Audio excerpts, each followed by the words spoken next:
Afternoon, everybody.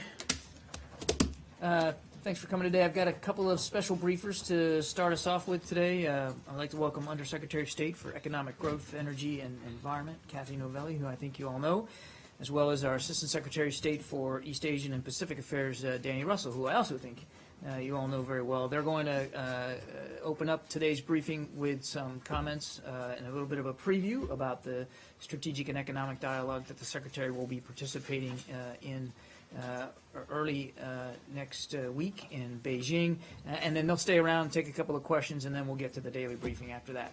So with that, I'm going to first introduce Assistant Secretary of State Russell. Thank you, John. Thank you, Kathy. I'll try to provide a little context on what will be our 8th strategic and economic dialogue taking place in Beijing, June 5th through 7th. The strategic track, again, will be led by Secretary Kerry. The economic track will be led by Secretary of the Treasury, Jack Lew. I'll also say a word or two about some of the associated dialogues, the strategic security dialogue and also the consultation on people-to-people exchange. And then Undersecretary Novelli will cover the economic and the environmental parts of the equation. So the SNED really is the flagship dialogue or annual mechanism for connecting the work of our two governments. And over the last 8 years, we've used it to do two things. One, to set the goals and the direction of the relationship. But secondly, to help us work through and absorb some of the shocks to the system by allowing our teams to talk through, to think through, and to work through real problem areas. The SNED is one of the instruments that's helped us put a floor under the U.S.-China relationship capable of absorbing stress, but also serving as a foundation for practical progress. It also, because it's an annual high-level meeting, serves as a kind of action forcer in terms, or a deadline, to galvanize our bureaucracies to reach agreement on things that they've been discussing.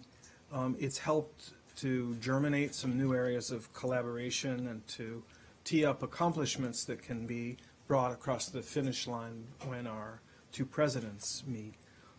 There is, in my view, huge value in this institutional mechanism. It brings together on a regular basis, predictable basis, not only two cabinet secretaries from the U.S. side, but representatives of multiple agencies, leading staffers covering a broad spectrum of our interests.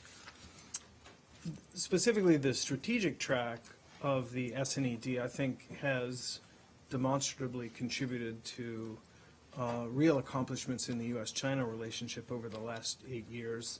One of the most visible examples of that being on climate change. I think it helped foster the cooperation that in the P5+6 led to the Joint Comprehensive Plan of Action with Iran. It is certainly an element behind the cooperation that's culminated in the toughest ever sanctions on North Korea. It's helped us build a improved and stable military-to-military relationship with China, led to cooperation in fighting infectious diseases and pandemics like Ebola, in expanding Chinese support for peacekeeping, and for our cooperation in Afghanistan and other global hotspots. At the same time, it served as a venue that allows us to discuss and in some cases to narrow our differences. And that includes our concerns with Chinese behavior in the South China Sea, our concerns with things like the NGO management law and other forms of restrictions on human rights, our concerns about anti-business, discriminatory regulations, and the use of cyber to disadvantage our companies. These are all difficult issues. They're important issues that we address in the SNED and important parts of our effort to manage, if not resolve, problem areas. Now, one of the adjunct meetings that go hand in hand with the strategic track is what we call the Strategic Security Dialogue, the SSD, which is headed on our side by Deputy Secretary of State Tony Blinken, and it includes representatives from the militaries on both sides, so it's a civilian-military session.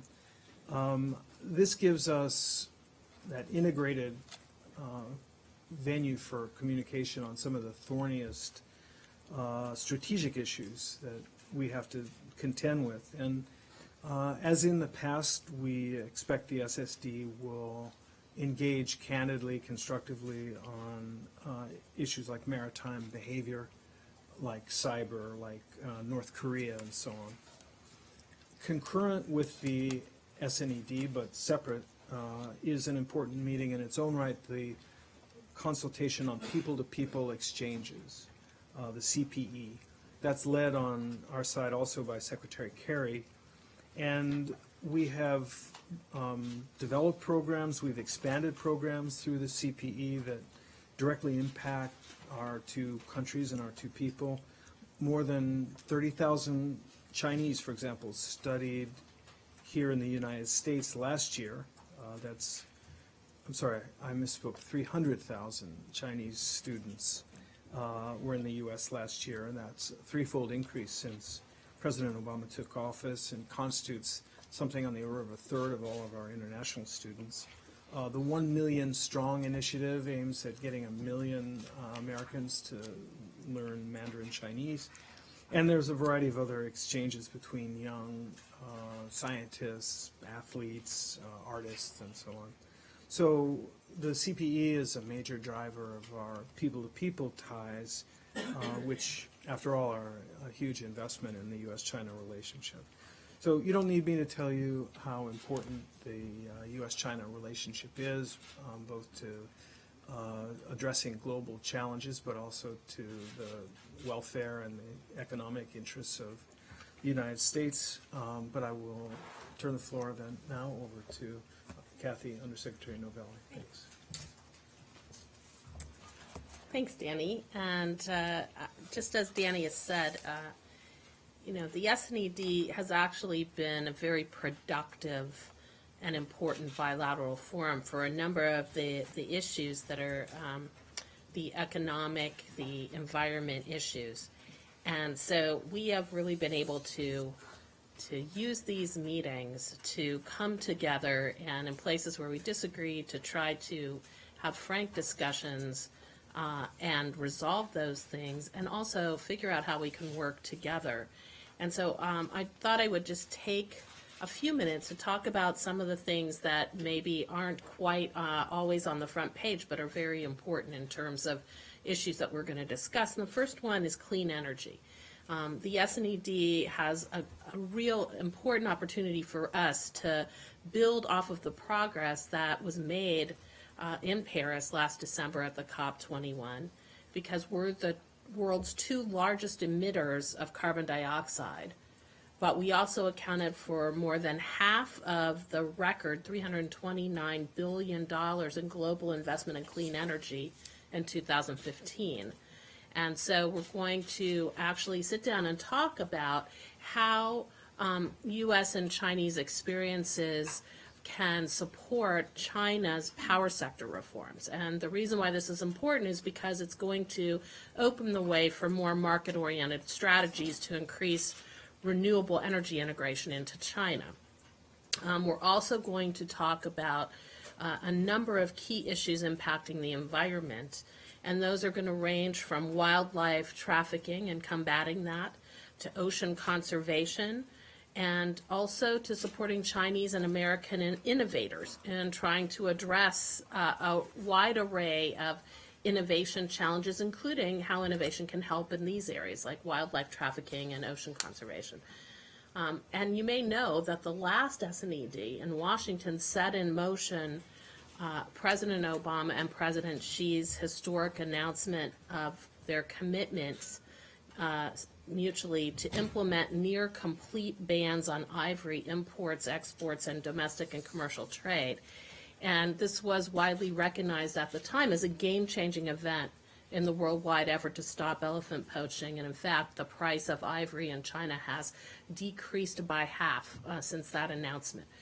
So what we're planning to do in the SNED is to talk about how this is going to actually get implemented. The U.S. is getting ready to roll out its regulations that are going to actually put this ban into effect, and we're going to talk with the Chinese about how they're progressing and doing their own regulations, as well as talk about how we can work together with third countries who are facing problems of poaching.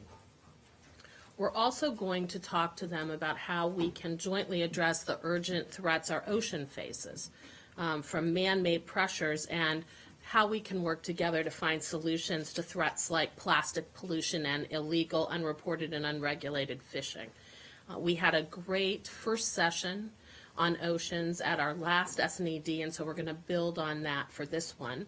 And we're also hoping that we can entice the Chinese to play a more prominent role in our ocean conference that we're going to be hosting here in September, on September 14th or 15th and 16th, because that is a very, very important conference in bringing the world together to combat illegal fishing, to combat pollution of the ocean, and we want China to participate since they are a big ocean state.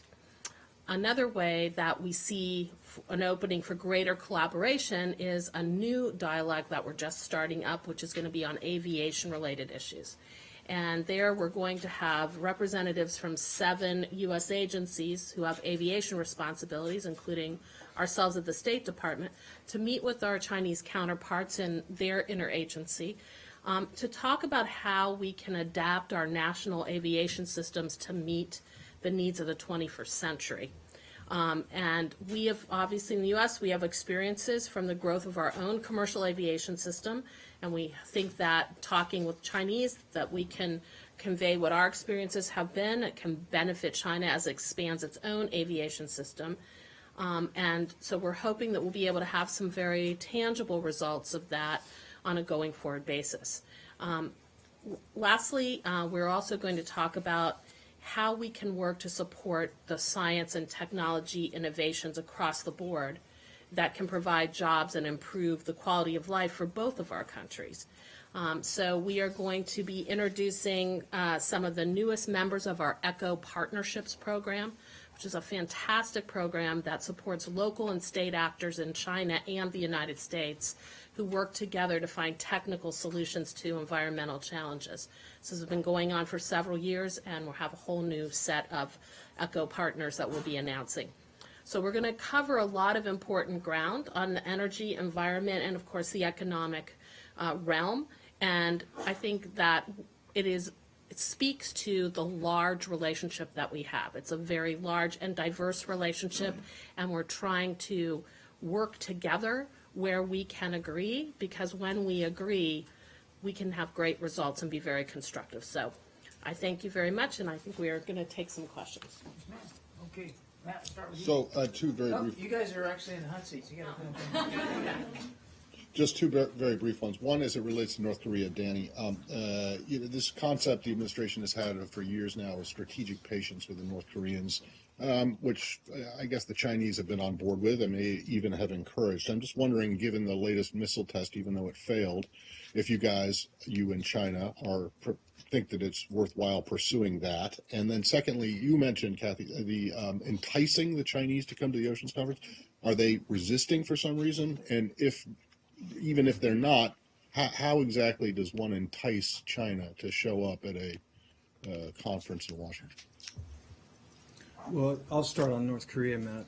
You're reaching pretty far back into the history of our North Korea policy in the first term to come up with strategic patience. I think that was at the time a badly misunderstood concept, and right now I think the phrase that captures our strategy most succinctly is UN Security Council Resolution 2270.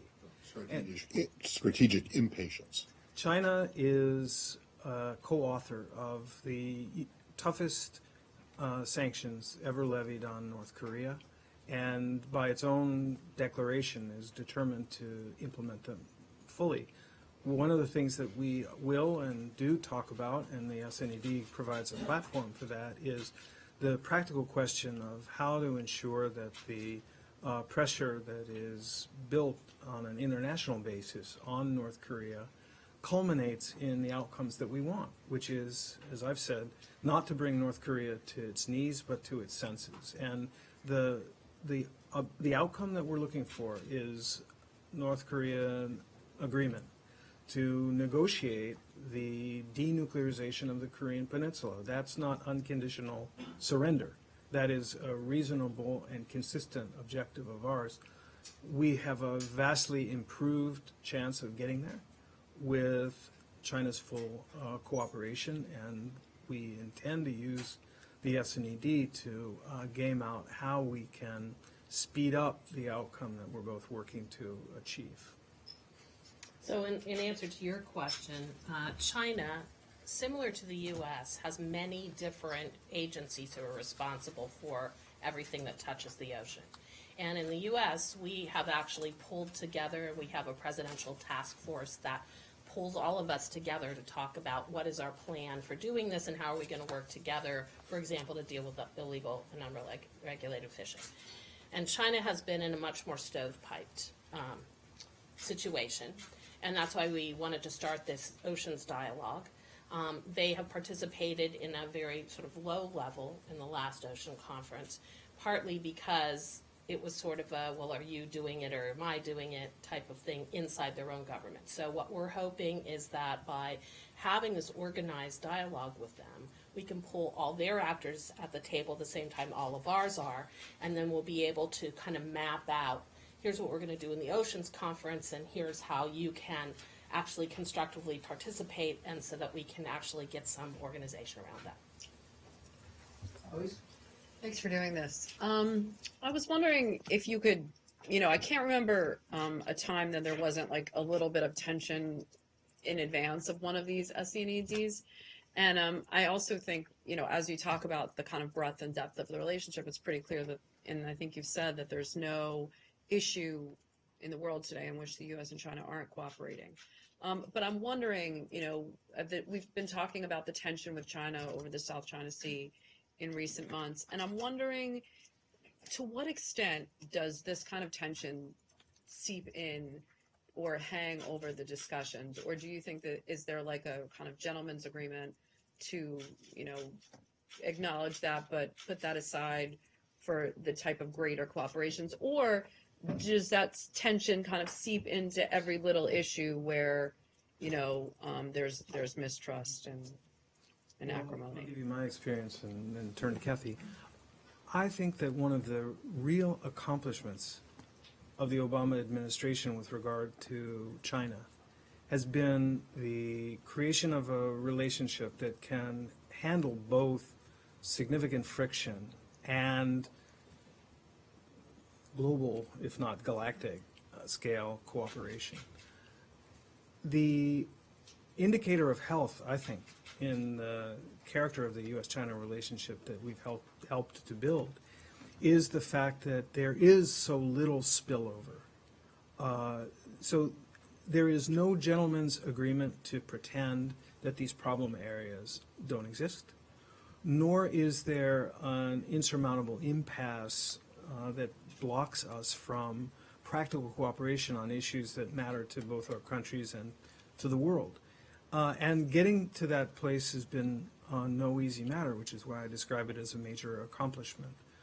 We have, just taking the SNED as an example, in the strategic track, some small sessions where Secretary Kerry and State Councilor Yang Jiechi can really dig down on the areas where we have some significant friction or significant disagreements, and talk through not just the ritualistic exchange of talking points, but talk through what we are going to do, what it would take, what it is that really matters, and where the problems and the potential for crisis or conflict exist. And that has been one of the secrets of the ability of the U.S. and China to deal with and manage problem areas without coming to blows and without developing the kind of strategic rivalry that creates an absolute Cold War zero-sum dynamic. At the same time as some of the issues that we've both mentioned, including most dramatically on climate change, we've been able to harness the area of common interest and find ways to work together for mutual benefit and for the benefit of the region and the world more broadly, that are independent of the fact that we disagree on problem areas. So what we haven't done is simply paper over the differences in the name of harmony, nor have we allowed a situation to emerge where we have to stand down on our disagreements over Chinese behavior, for example, on human rights, in order to get their cooperation on global issues. And I would just add to that, I think that, you know, just like we're a big country and we have a lot of diverse things going on in our country, so does China. And so we are able to engage them on all this diversity and really engage in a constructive way, as Danny said. And we really just have not found, and I certainly haven't found, and I lead a number of these dialogues, that there's any real spillover from the South China Sea type of thing. But instead, it's a very much of a practical, how do we roll up our sleeves? We're both interested in protecting our oceans. What do we need to do together? One of the things, for example, there that we're working on is sister marine protected areas, so that, you know, they have areas that allow their fish to not be fished, and they're gathering scientific information from it. We have similar ones. How do we kind of exchange our scientific information so we can use that for conservation? And that's in an area that even touches the ocean. So there's a lot that goes on that's constructive. I don't know, I'm sorry I missed the top of your remarks, but if you didn't, and I don't know if you have that information on you, could you give a little bit of the statistics about the size of the delegation, the amount of cabinet secretaries, how many, you know, agencies are represented? That would be really helpful in terms of just showing the kind of breadth and depth of the delegation. Well, we can get you the actual statistics. I think last year, 20 U.S., something on the order of 20 different departments or agencies were represented in one fashion or another. I think, as Kathy mentioned, the Chinese ministries often have a more stovepipe character to their operations, and we find that the great value comes in bringing them together to meet with our agencies. And but we'll that'd be get you some of the helpful. stats. Thanks. Yeah, one question on the South China Sea. The president-elect of the Philippines, Mr. Duterte, today was asked about the possibility of bilateral talks with China, and he replied, quote, "We have this pact with the West, but I want everybody to know that we will be charting a course of our own. It will not be dependent on America," close quote. Are you concerned that a new Philippine government may seek to negotiate bilaterally with the Chinese and make, as it were, a separate peace with them on the broader South China Sea, on the South China Sea issues, and therefore make it harder to pursue the kind of multilateral approach that you've talked about? Well, some of the issues and some of the disputes in the South China Sea are multilateral, and that's not going to change. Some of the issues are, frankly, issues not only among the claimants, including China, but between China and ASEAN, which is made up of 10 members, of which the Philippines is one. And every Philippine government in the last 35 years has been committed to work with and through ASEAN.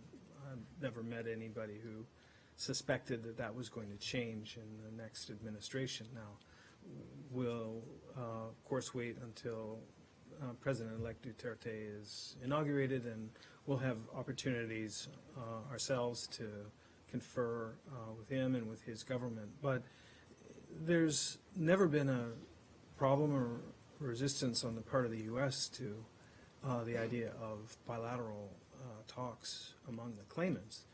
Some of the claims are such as to involve just two parties, and in that case, bilateral talks are perfectly fine. And there is a number of instances in which China and one or another claimant has made some headway in bilateral talks. What we have affirmed again and again is that bilateral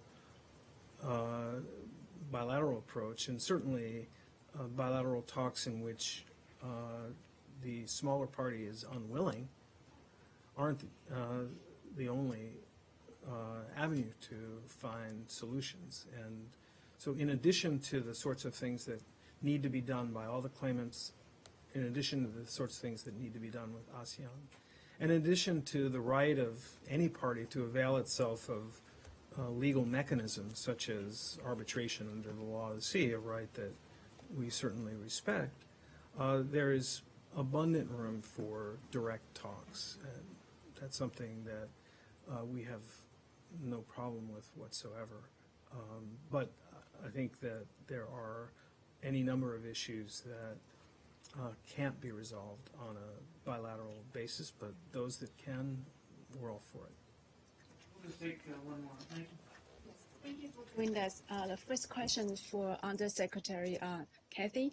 So you mentioned the breakthrough from last year on ivory trade. So it seems like it's not the elephant in the room type of issue. Could you please elaborate what is the goal you would like the United States would like to achieve with China, and what is the status of implementation? And then the next question is for Assistant Secretary Danny.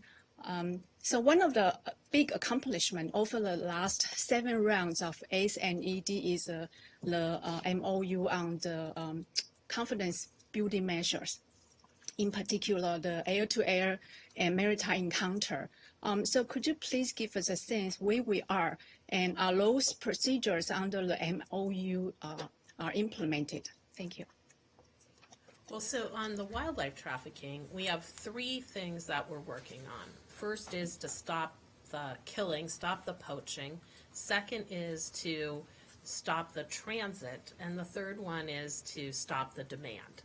And so the ban on the commercial sale of ivory is the third one, stopping the demand. And as I said, last year we announced that both of us were going to implement regulations that would effectively ban the commercial sale of ivory. Ours are just about ready to be rolled out. Chinese are working on theirs. We're hoping to get a little more specificity on when those will be actually implemented. We know they're working very hard on it, however. And then we are also talking about how can we work together, because we both have presences in Africa, and we're partnering with the countries in Africa who are trying to stop the poaching, to work with those countries and make sure that we are kind of pooling our energies to work with those countries so that we can actually achieve that piece. And then we're also working together on the transit piece, which is everything from, tracking systems to working with both of our respective private sectors on what they can do to better inspect their cargoes, et cetera. The MOUs that you reference are, I think, illustrative of a real increase in cooperation between the PLA and the Pentagon, and the degree of communication and, in some instances, practical cooperation, whether it's at the Gulf of Aden and anti-piracy operations, or whether it's China's participation in exercises like the Rim of the Pacific exercise, further illustrates that. I would defer to the Pentagon in providing an analysis on the status of the implementation of the 2 MOUs, but I think the question that we'd like to try to answer in the course of the Obama administration is whether we can't expand the scope of cooperation and establish broader frameworks beyond what we have with the Navy and with the Air Force.